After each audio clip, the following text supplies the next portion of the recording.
السلام عليكم ورحمة الله وبركاته ولكن حريت حسن حسين adoo taqaanaan xoogsade halkan in kala hadlayana waa xoogsade xumaandiid official haddii ay tahay markii kugu horeysay ee channelkeena aad la soo kulanto daawashada kugu horeysay ay tahay waxaan si naxariis leh kaaga codsanaynaa inaad subscribe like and share comment inaad maartaan nagula wadaagto wixii faahfaahin ah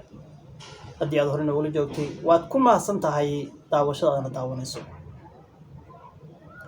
waxay inoo soo socday barnaamij taxanaha ee la magac baxay badbaadada qoyska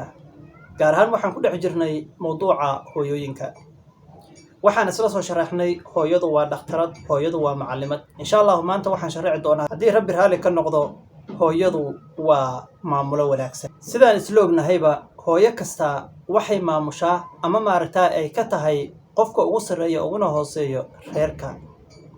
reerkaas oo ka kooban ilmo iyo aabahood iyo eheladii kale ee cailadeeda la nooleed sidaan isla ognahay ma jirto hooyo la baro sida maaragtay reerka loo maamulo ee loo dhaqo sida ninka loola dhaqmo sida raashin loo sameesto sida ma garanaysaa ciyaal loo haysto ama loo tarbiyeysto hooyo la baraa ma jirto waa awood gaar ah Ilaahay subxaanahu wa ta'aala uu ku ilhaamiyay inay hooyo kasta awoodo inay reerkeeda haysato kuma soo darin kuwa iska yeel iyo ma garanaysaa maxaa iga galay iyo maaragtay karti xumo ay u dhasheen ay meesha maaragtay dhigayso laakiin waxaan ka hadlaynaa hooyooyinka wanaagsan kuwaas oo had iyo jeer ku hawlan sida ay nafta ilmahooda iyo nafta ninkooda ay ku hormarin lahaayeen haddaba waxaan isla soo qaadanaynaa tusaalooyin gaagaaban kuwaas oo aad ogaan doonto markii aan soo bandhigo waxa ka mid ah tusaalooyinkaas ka soo qaad waxaad biil u bixisaa $100 $100 waxay ka soo saaraysaa shoppingkii nadaafadii wixii lagu diyaarinayay sida oomadii saabuuntii iyo qabayskaagii wax walba adiga aad u baahan tahay sidoo kale wax kasoo ilmaha u baahan yihiin waxay ka soo dhex saaraysaa noloshii aad ku nooleydeen taasoo aad u qurux badan oo had iyo jeer raashinka ilmaheeda iyo ninkeeda ay siinayso ay aad uga feejignaato suubintiisa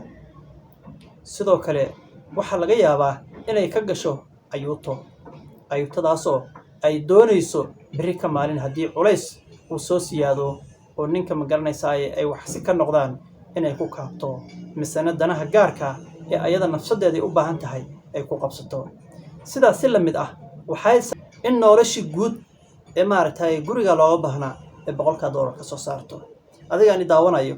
oo ninka ah $100 naftaada ma ku filan tahay waa su'aasha koowaad waxaan filayaa inay tahay jawaabtu maya lianna anigu in ka mid baan hay waxa weeyaan waxaan ogahay $100 maanta nafsadayda inaysan baalka soo rogi karin laakiin hooyadu maxay samaysaa inta oo nolol aan soo sheegay ayay ka soo dhex saartaa taasina waxa ugu wacan maamulka guud oo Ilaahay subxaanahu wa ta'aala uu garansiyay misana ay gaar u tahay oo ninku san awoodin haba yaraatee sidoo kale ma awoodo ninka ragga ah in uu ilmihiisa uu 24 saac gudahood uu maaragtay wax alaaliyo wax baahida ah oo maaragtay ayaga la soo darso sidii uu ku dabooli lahaa inuu ku dadaalo uu dhibsanayaa uu daalayaa 12 maanta waxa weeye wuxuu leeyahay haddii meel kaga aado oo tiraahdo meel baan ka soo laabanay ilmaha sii hay 12 maanta wuxuu leeyahay may imaado maxay ilmaha nooga tagtay lianna waxa weeyaan waxa ka maqan maamulkii ilmaha la maamulayay laakiin hooyadu way kartaa cid kastaana way ogtahay ayada isku soo wada duuduubo ujeedka aan kaga leeyahay hooyada wanaagsan ee ma garanaysaa maamulaha inaan soo bandhigo waxa weeyaan waa adiga ila hadlaayeen ninka ay daawanayo sidii aad ula dhaqmi lahayd qofka asaga ah hadii jeer waxa kugu waajibo wanaag iyo deganaan iyo farxad gelin iyo dhan kasta oo maaragtay reerka uu maaragtay ka taagmay inaad ku dadaasho sidoo kale waxaan la hadlayaa adiga ay daawanay ee wiilka ah ama gabadha ah hooyada sidaas u wanaagsan ee had iyo jeer ma garanaysaa wanaagaas iyo maamulkaas maaragtay ku dadaalayso sidii aad maaragtay u raali gelin lahayd adigoo dhagteeda iyo qalbigeeda ka ilaalinayo wax sideedaba dhibo haba yaraan isku dardaarmeynaa aabaha inuu noqdo mid wanaagsan ee hooyada garab siiyo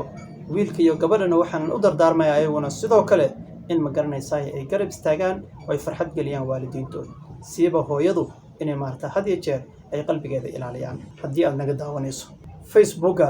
linkiga waxaan kuu soo dhigi doonaa qaybta sare halkaasaad ka tixraaci doontaa kana heli doontaa barnaamijkan asagoo dhammaystiran oo taxana ah oo dhowr bilood soo socday mowduuceennana maanta intaasaan kusoo gabagabeynaynaa intaan midkaan mid la mid ah ku kulmayno waxaan idinkaga tegayaa wassalaamu calaykum waraxmatullaahi wabarakaatuh